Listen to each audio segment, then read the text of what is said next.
ভালো হচ্ছে, তাহলে হবে। এই মেয়েগুলো একটু ভালো করে শোন। এই খালি কথা কথা ছাড়া। ওরে বোকা, 4:30 বেজে গেলি আমি খ্যাচ খ্যাচ করে গুনে নিয়ে পালিয়ে যাবো। তোদের ভালো হবে তো? 54 হয়ে গেল, কদিন বাঁচবার জানি না, বুঝতে পেরেছিস? দিনে দিনে তো ঘনিয়ে আসছে। হ্যাঁ, তা ব্যাপারটা একটু ভালো করে শুনে নাও, যারা মোবাইল এনেছো রেকর্ড করে নাও। মায়েরা ভালো করে শোনো, তুলসী পাতা তুলতে গেলে খুব সাবধানে তুলতে হবে।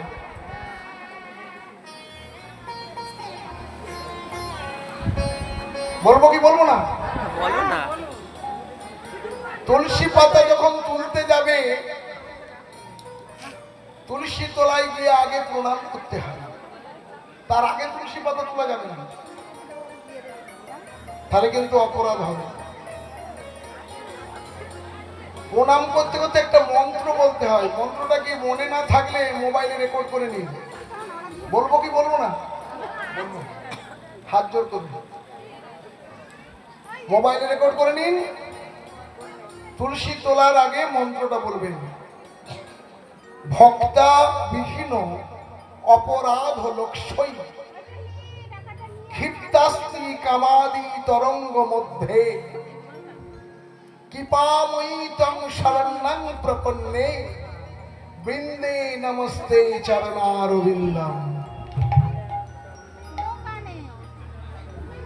কিছু মনে থাকবে না কেন? যারা মোবাইলে নিচে রেকর্ড করে নিলেন না, রাধে রাধে। আজকে ওই যে ইউটিউবে হয়ে গেল, আমার ইউটিউব, আমার নাম্বার দিয়ে ইউটিউব করবে, আমার নাম দিয়ে ইউটিউব সার্চ করবেন, দিয়ে নিয়ে নেবেন, ঠিক আছে? এটা গেল। এরপরেও আবার বলে দিই, আর একটু সহজ পদ্ধতি বলবো নাকি বলবো না? সহজটা বলবো, বাংলার মানুষ সহজ। এদিকে তাকাও, তুলসী তলায় গিয়ে প্রণাম করবে, বলবে হরে কৃষ্ণ কৃষ্ণ কৃষ্ণ হরে হরে, হরে রাম রাম রাম হরে। প্রণাম করে নিলে, প্রণাম করে নেওয়ার পরে 3টে তালি মারবে। কটা তালি? 3টে তালি তুলসী তলায়। এই হাতটা নেবে, ডান হাতটা নেবে, এমন করে 1 2 3। এই 3টে তালিতে কি বলতে হবে শুনে নাও, এটা মনে থাকবে। হরে, বলো সকলে, বলো, হাত না বলো, হরে কৃষ্ণ রাম, কি বললাম? কৃষ্ণ রাম, হলো? 3টে বলার পরে তারপরে নখে করে তুলসী পাতা তুলবে না কোনোদিন, এটা যেন মনে থাকে। কি বললাম? নখে করে, যেন নখ না লাগে, তাহলে কিন্তু তুলসী দেবীর কষ্ট হবে। বাঁ হাতে করে ডালটা ধরবে আর বোটা শুদ্ধ তুলবে। যদি বোটা না থাকে তাহলে কিন্তু গোবিন্দ সেবায় তুলসী পাতা লাগে না, তুলসী বোটা সমেত চাই। তাই একটা হাতে তুলসী গাছটা ধরবে, এই হাতে তুলসী পাতাটা এমন করে তুলবে, আর তোলার সময় বলবে ডালে কৃষ্ণ পাতায় হরি। বলো সকলে, বলো, সর কৃষ্ণ তুলসী তুলি। এটা মনে থাকবে তো? আবার বলে দেবো একবার, আরেকবার বলে দিই নাকি বলবো না? বলি, ডালে কৃষ্ণ পাতায় হরি। কি বললাম? সর কৃষ্ণ তুলসী তুলি। কৃষ্ণ তুমি একবার শুনে সরে যাও, আমি পাতাটা তুলিনি, তোমার সেবার জন্যই তুলবো, ঠিক আছে? এবার এই পাতা তুললেন, পাতা তোলার পরে এই যে মায়েরা ভালো করে শুনবেন, তুলসী পাতা ধুতে হয়। তার কারণ হলো, তুলসী দেবী একবার অভিশপ্ত হয়েছিলেন মা সীতার কাছে। তুলসী গাছে কুকুরে প্রস্রাব করে, তা বলে তুলসী অপবিত্র নয়। এটা মা সীতা মানে মা লক্ষ্মী আশীর্বাদ করেছেন, সেই জন্য তুলসী পাতা তোলার পরে ধুয়ে নিতে হয়। কি বললাম? এটা ভালো করে শুনে নিতে হবে, এগুলো শুনে নিন, জেনে নিন, নাকি না বলবো না? ভালো লাগছে তো? ভালো লাগছে তো? হ্যাঁ, তুলসী পাতা ধুয়ে নেবেন, ধুয়ে নেওয়ার পরে জলটা একটু ঝেড়ে নেবেন। তুলসী পাতার জলটা যেন আপনার পায়ে না পড়ে। ঝেড়ে নেওয়ার পর তুলসী চন্দনে লাগাবেন। এই দিকটা দেবেন না এই দিকটা দেবেন? কোনটা দেন? হ্যাঁ, এই সোজা দিকটা দেবেন, কারণ এই দিকে কাঁটা থাকে। ভগবানকে কাঁটার দিকে দিবেন না, তাহলে আপনার জীবনটা যেমন কাঁটা লাগলে যন্ত্রণা হয়, আপনার জীবনে যন্ত্রণা হবে। তাই এই পেলেন দিকটা খুব সুন্দর করে চন্দন দিয়ে গোবিন্দের চরণে দেবেন। আর মোটাটা কিন্তু আপনার ডান হাতের দিকে যেন থাকে। কি বললাম? যখন গোবিন্দকে দিচ্ছেন, তুলসীর মোটাটা যেন ডান দিকে থাকে, যেন বাঁ দিকে না চলে যায়। এগুলো কেউ বলবে না, কোন কীর্তনিয়া বলবে না, এসব ভালো জিনিস বলবে না। হ্যাঁ, কেউ কেউ আছে ওই দীনকৃষ্ণ ঠাকুর বলবে ভগবান ওষুধ, তবু তাদেরকে পয়সা দেবেন। আর আমরা যদি বলি কমিটিকে, বাবা একটা 1000 টাকা বাড়িয়ে দিস, বাবা একটু কম নিন, এই তো বলি। রাধে রাধে, ঠিক বলেছি কিনা? আমরা সাধু, আমরা নিয়ে গিয়ে এদেরকে দেওয়ার পর যেতটুকু থাকবে গিয়ে গোবিন্দই লাগাবো সেবাই। আর সে নিয়ে গিয়ে তার বউ ছেলেকে খাওয়াবে, তবু তাদেরকে দিবি। আর আমরা যদি বলি বাবা দিস, বলে বাবা একটু কম নেবে। ঠিক বলেছি না ভুল বলেছি? ওরা ভগবানের কথা বলবে না, ওরা ভগবানের কথা বলবে না। তাহলে আমি যেটা আমি বলছি না, এখানে ভাববেন না যে গৌর গোপাল ব্রহ্মচারী কীর্তন করছে, ক্ষমতা নেই। কীর্তন স্বয়ং মহাপ্রভু করছেন আমার কণ্ঠে বসে। আমি যন্ত্র, উনি যন্ত্রী, যেমন বাজাই তেমনি বাজি। আমরা পুতুল, উনি হলেন মাস্টার, আমাদেরকে যেমন নাচাচ্ছেন আমরা তেমন নাচছি। তাই আত্ম অহংকার ত্যাগ করে প্রতিদিন মায়েদের বাবাদের প্রত্যেককে বলছি, স্নান করে তুলসী গাছে জল দেবেন। আর এই চন্দন তুলসী পাতা নিয়ে গোবিন্দের চরণে দিয়ে বলবেন, হে গোবিন্দ। এই যে এই মেয়েগুলোকে বলছি, ছেলেগুলোকে বলছি, তোদেরকে একটা কথা বলছি, তোরা কি বলেছিস? ঠাকুর আমার ছেলে যেন ভালো থাকে, ঠাকুর আমার স্বামী যেন ভালো থাকে, ঠাকুর আমার ছেলে যেন পরীক্ষায় পাশ করে যায়, ঠাকুর আমার এই নাতি যেন চাকরি পায়। বলিস তো? সত্যি কথা, সবাই বলে, কিন্তু কোনোদিন কি বলেছিস গোপাল তুমি ভালো থেকো? কি কোনোদিন বলেছিস হে গোপাল তুমি ভালো থেকো? দেখো ওই মিলিয়ে একটা গান আছে, আমার কীর্তনিয়া গুরুদেব গৌরী শঙ্কর বন্দ্যোপাধ্যায় গাইতেন, হরি আমার মানস সন্তাপ নাশিতে, ইথে যদি তোমার দুঃখ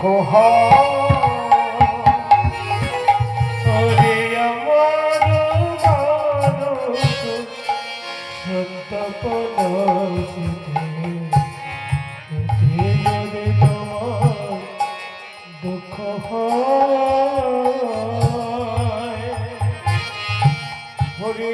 আমার মানস সন্তাপ নাশিতে, ইথে যদি তোমার দুঃখ। পরের লাইনটা দেখো, আমার যা হবার তাই হবে, তুমি কেন দুঃখ পাবে? আমার যা হবার তাই হবে, তুমি কেন দুঃখ পাবে? থাকো গো সুখময় হরি আমার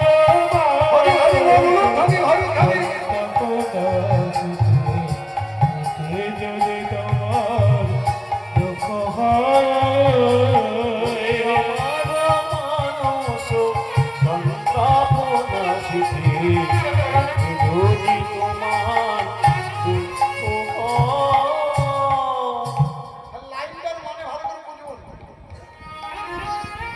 আমার জন্য তুমি দুঃখ পেও না, আমার যা কষ্ট হয় হোক, তুমি ভালো থেকো। এটা আমাদেরকে বলতে হবে। গোবিন্দ কিন্তু তুমি ভালো থেকো। কোনোদিন বলেছি? আচ্ছা, আপনি আমাকে একটা কথা বলুন, আপনি কাউকে যদি এমন কথা বলেন, এই তুই ভালো থাকিস, আমার যা হবার হবে, তা সে কি চেষ্টা করবে তোমাকে খারাপ রাখার?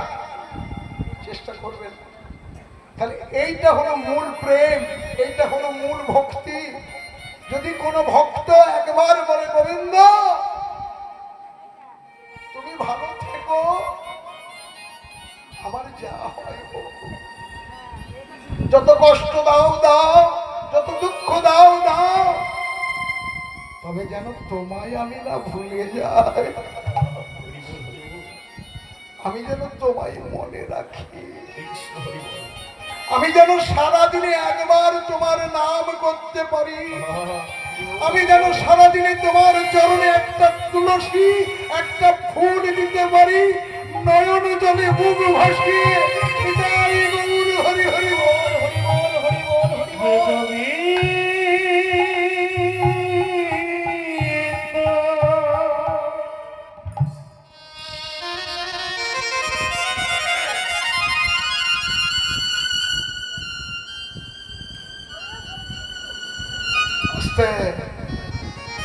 তাই প্রত্যেকটি ভক্তকে বলছি, গোবিন্দকে নাম করার সময় একটু চোখের জল ফেলবেন। পাথর পূজন সে হরি মিলতা, যদি পাথর পুজো করলে হরি পাওয়া যায়, তাহলে হিমালয় পাথর আগে পেত। মীরা বলছে দুধ পিলান সে যদি হরি মিলতা বহুত বৎস বালা, যদি দুধ খেলে হরিকে পাওয়া যায়, তাহলে বাছুরগুলো আগে পেয়ে যেত। বিনা প্রেম সে নাহি মিলে ব্রজের নন্দলালা, প্রেম চাই। তাই চোখের জলে গোবিন্দের চরণে একটু নিবেদন করবেন, দেখবেন গোবিন্দ আপনার হয়ে যাবে। তখন আর আপনার দুঃখ থাকবে না, আপনার জ্বালা থাকবে না, আপনার যন্ত্রণা থাকবে না। আপনার মনে হবে আমি কৃষ্ণের, কৃষ্ণ আমার, প্রভু তুমি আমার, আমি তোমার। নিতাই গৌর হরি হরি বল, হরি বল, হরি বল। তাই প্রতিদিন ঠাকুরকে ডাকবেন, ও মা। গৌরাঙ্গ মহাপ্রভু শিবাসাঙ্গিনায় কীর্তন করতে এসব কথা বলছেন, বলতে বলতে অদ্বৈতকে বললো অদ্বৈত, এত বলি অদ্বৈত নিকটে আসিল, নিকটে আসিল। শোনো অদ্বৈত, প্রভু বলুন আমায় কেন ডেকেছেন? আমার যে বড় এক সতীর কথা শুনতে ইচ্ছে করছে।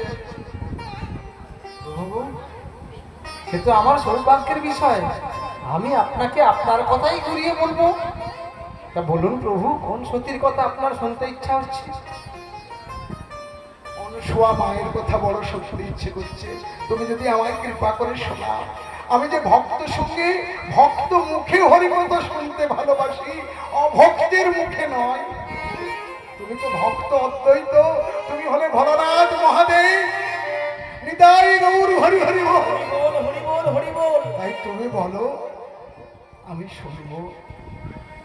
হরি বল, হরি বল, হরি বল। প্রভু গো, তোমার বিধিবিধানের জন্য, তোমার আনন্দের জন্য আমি যদি বলতে পারি, এই বদন থেকে যদি তোমার কথা বাইর হয় তোমার সুখের জন্য, সে তো আমার জীবনটা ধন্য, আমি বলবো। তবে প্রভু তোমার কৃপা ছাড়া তো পৃথিবীর একটি পাতাও নড়ে না। তুমি আমাকে আশীর্বাদ করো, কৃপা করো, সেই কৃপা বলে আমি তোমার কথা তোমাকে বলেই তোমায় আনন্দ দিতে পারবো। প্রভু একটু হাত জোর করুন সকলে, মাথা পদকর থেকে সম্মান জানাতে হয়। এবার বাসুদেব ঘোষ কহে মনে রহরিস, বাসুদেব ঘোষ কহে মনের হরিষে, অনুসর কথা প্রভু মনে যে পড়িছে, অনুসর কথা প্রভু মনে যে পড়িছে, অনুসর মনে যে পড়িছে। এবার বাসুদেব ঘোষ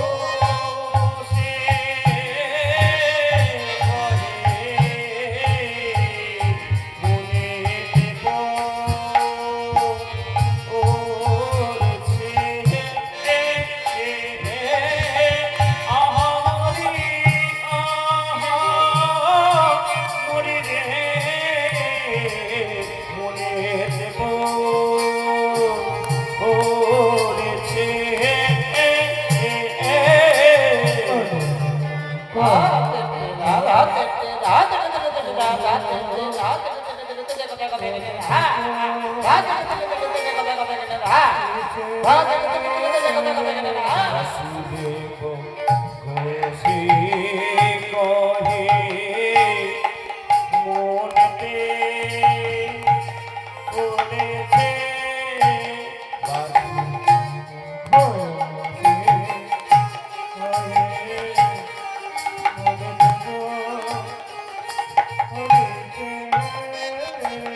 ঘোষে কহে